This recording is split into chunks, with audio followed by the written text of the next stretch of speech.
Hello guys and welcome back to the channel. Thanks for tuning in. So today I'm going to show you how to do millions and billions of damage with the Necromancer in Season 7. But I gotta thank Big Bro because he's the one who showed me how to do this build all the way to the end. So thank you Big Bro, and that's why you're able to watch this video and learn from me today. So without further ado, let's get right into it. So here you can see me spamming this attack button over and over again, and it's just doing millions and billions of damage, and it's taking out the boss on tier 4 in one shot. As long as you keep collecting these orbs, you can keep spamming this attack. That's how epic it is. But before we get into it, the first thing you're going to want to do is sacrifice your skeletons, your mages, and also your golem. And that will give you extra attack buff and also other buffs. You can take a look at them as you're doing them as you go along. So without further ado, let's show you the items that are in my possession. So I do have some ancestral, mythic, unique items here. I have the helmet, the Arrow of Perdition, and also I do have the armor that I picked up yesterday with my brother. Unfortunately he wasn't able to get the armor, but I was, and that's the Shroud of False Death. Now I had a normal armor and a normal headgear doing this build just as good, and you can get alternative items. Just do a quick Google search and you can find the alternative items, but this is the mythic build that we're going to go with.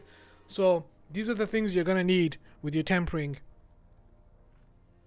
To start off with, you're going to need Kesemir's Legacy, and you're going to need to get that because it does give you the double blood wave, and that's very important. It also gives you 23% blood wave cooldown reduction. They are very important stats. You can't do this build without this item. You need to farm this item. I can't remember exactly where I got it from, but I'm sure it's one of the bosses, so just do a quick Google search and you'll be able to find this item. So as you can see here, you're going to need Bone Storm as your aspect, and then also you're going to need to do some tempering, and the two tempers you're looking for on your gloves is damage while fortified and also blight size, but I didn't hit any of those. As for the weapon, you're going to need blood wave for the aspect, and you're going to need two tempers, and the two tempers that you're going to need is rank to Titanfall and also damage while fortified, and they are very important. I only got one, but it still works. Okay, so as for your amulet, you're going to need blood orbs for your aspect, and the two tempers you're going to need is evade cooldown reduction and also damage while fortified. They are very important. So the first ring, nothing special here. You can use any ring that's half decent.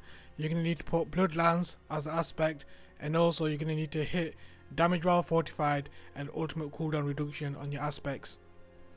Again, you probably get the gist of it by now. So on this one you still need the same kind of tempers. You need damage while fortified and again ultimate cooldown reduction. These are very important in my humble opinion. Moving on swiftly to the skill tree then. So just follow mine as it is and you should be fine. You can tweak it later on if you want to. If you really know what you're doing, you can do what you got to do, but this is the way I've gone with it and this works for me.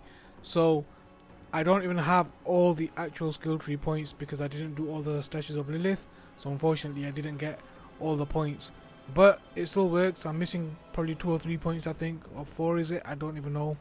Yeah, let me know in the comment section down below, but I know I'm missing some because I didn't do the statues. But if you follow the build like this as I'm doing now to a T, you'll be fine and you'll be powerful and you'll be able to do the same amount of damage, if not more, if you get all the aspects that I didn't get on my gloves and also on some of the other items. You'll be able to push out more damage than myself, and especially if you've got those extra skill tree points, you'll be able to do even more devastating damage with this build. So like I mentioned, follow this skill tree to the T and you should be good to go. And if you know any different things that I can change on my skill tree, leave it in the comment section below, because I do know some of you veterans out there know your stuff. So yeah, let me know. I joined a team the other day and they were just epic, and me and my brother were talking about how Necromancer can go in and do a 1 kill shot on these major bosses, and bless Big Bro, I left it for a few days. I had too much going on, and then he got to me yesterday and he said, look, I know exactly what I'm doing, you need to jump online so I can show you. And to my amazement, here I am today with a very powerful build, and again I don't even have all the aspects or all the masterworks on my weapons, so when I get all of that stuff going, I'll be even more powerful, and so will you guys. Remember guys, this is only pushing like 110, 15, 100 pit, so I think 110 is pushing it actually. I think level 100 pit you should easily be able to do it with this build. You know, fly through the 100 pit, and also I'll show you some footage later on once we get to that stage. For the time being, just follow the skill tree and you'll be able to unlock all the magical power and might of the Necromancer in season 7, and I can't wait to actually make it even better. Remember guys, this is just a basic build. I haven't even done half the work that I need to do to make myself even more powerful. My armor is very weak at the moment. I think it's just over 500.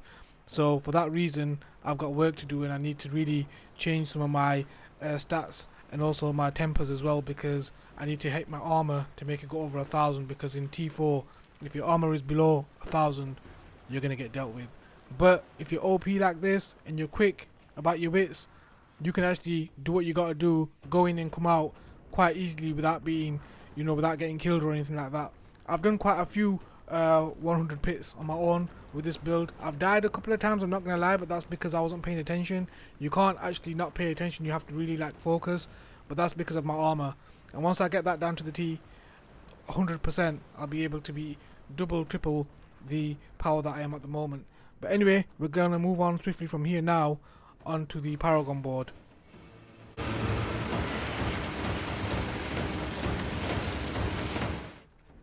Okay, so once you get to the Paragon board, you want to get as much boards open as possible with the least amount of points spent. So what you want to do is you just want to make a path and get to your legendary nodes and also your glyphs that you need to put in. So I'm going to give you the names to the boards and also the glyphs. So for the first board, you're going to want to use Essence, and for the second board, you're going to need to get Blood begets Blood. Remember, you need to rotate the board sometimes by pressing Y, and you're going to use Sacrificial for the actual glyph. Board number 3 is called Bloodbath, and you're going to need Abyssal for the glyph. Board 4 is Flesh Eater, and you're going to need to use Dominate for the glyph. And board 5 is called Frailty, and you're going to have to use Imbiber or Imbiber, whatever it's called, for the glyph. And that's all your 5 boards. Remember guys, don't worry so much about your points. Try to get to the glyphs, and also make sure you unlock your legendary nodes, because they are very, very important for this build. Any points that you got left over, you can always go back to your previous boards. I'd start from the beginning and start to fill out the ones that you actually need. So you need to just go through them and see what you need with the yellow ones and also the blue ones, and then just work your way up, because they do give you some good buffs. A lot of them give you intelligence, willpower, and that's the stuff you need for this character, for this Necromancer. So yeah, it's quite simple, quite self-explanatory once you get the major things out of the way. Like I mentioned earlier, with the glyphs and stuff, go back, and whatever points you got left, go and fill out whatever you need to fill out. But do it in a smart way. Make sure it's benefiting you and it's not decreasing or taking anything away from you. And that way, you'll have the best, things that you need for this build moving forward. A quick tip on this then guys, just take your time, be patient with it, and don't try to make any mistakes, otherwise you're going to have to do it all again. That is a real pain in the butt. I mean, if you mess something up on one board, you should just be able to start that one board, but it takes you right back to the beginning where you have to stick it all in again, and it just takes too much time. It's very time consuming. So for that reason, I'm just giving you this quick tip, because I've made so many mistakes and then I had to go back and do them all again. So for that reason, take your time, be patient, all the information is there. Just make sure you're pausing the video where you need to pause it and do what you got to do. And remember, just take that path. If you haven't got enough points, take that path. As long as you're hitting those legendary nodes and those glyphs, you'll be good to go, I promise you. And then if your glyphs aren't high enough level, make sure you go to the pits and start leveling those up right away, because they will be very, very vital for this build, for the power, and also dealing those extra millions and billions of damage. Another quick tip guys, if you've gone to the map and press Y, make sure you've gone to all the regions and you've got all these things ticked. These first 4 things, these first 4 columns, make sure they're ticked, because they're going to give you extra Paragon points and extra skill tree points, and they are very, very important. So make sure you do that guys, because I didn't know that. My brother pointed that out to me the other day, and then I went ahead and did them. It was a little bit time consuming, but it is well worth the effort, trust me guys, it really is.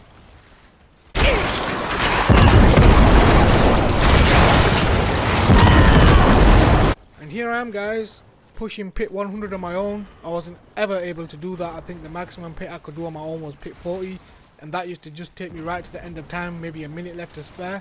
and here I am smashing it up. I'm not gonna lie, I did die in this pit. The reason why I died is because I was being a hero. I wasn't paying attention. It's not at that level yet where you can just close your eyes and just relax.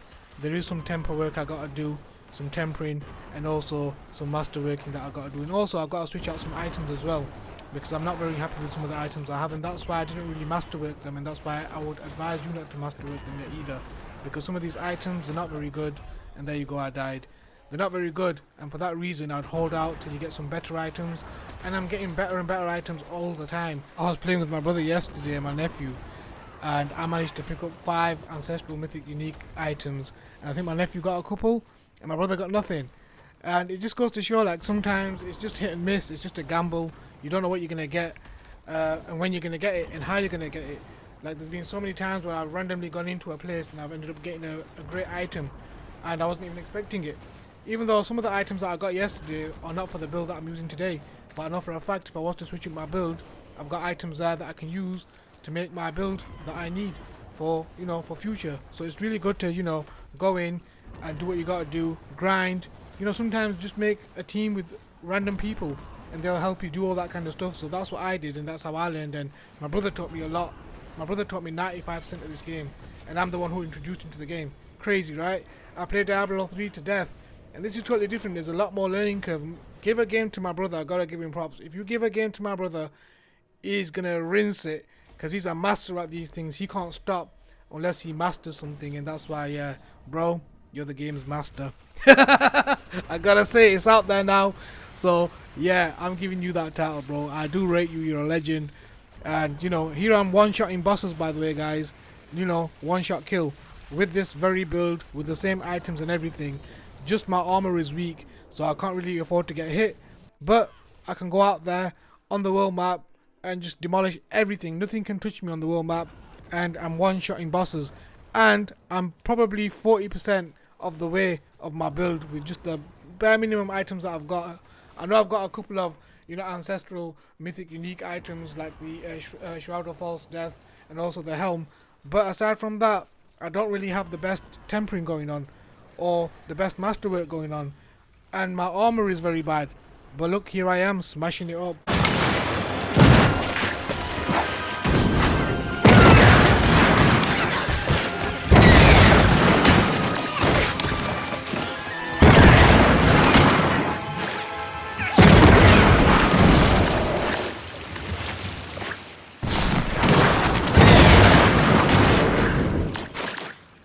Okay, just a couple of tips then for your witch powers just before I go.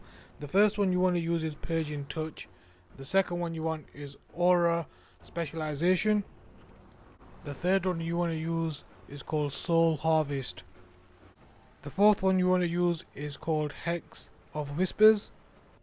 And the fifth one is called Aura of Siphoning. These are the best things to use for this build. And the last one you want to be using, which is the main one in the middle, and it's called Piran Hador, and that basically gives you that vortex in the middle. So very, very important, guys. The last tip I want to give you guys is basically, if you want to get one of the armors that you need or one of the helms, and you've got some other ancestral mythic unique weapons, you can break them down as you would with a normal weapon, and it'll give you a shard. And with that shard, you can actually make another item. Now, it could give you the same item that you've just broken down, or it might give you the one you're looking for. It's a gamble, and it is going to cost you 50 million when you do it. So bear that in mind, guys. It does cost a bit of coin, and it's just a gamble. So bear that in mind. There is other ways that you can actually get your item that you're looking for. And that's it, guys. That's all I got for you. Thank you so much for watching. Please do like, share, and subscribe. I do have some merchandise coming. I will be putting a show up of that merchandise. It did land yesterday, but I haven't made the video yet, so I will be putting that up. But again, guys, thank you so much for watching. Please do like, share, and subscribe. Leave some comments in the comment section down below, and I'll catch you in the next video. Stay safe, guys. Peace.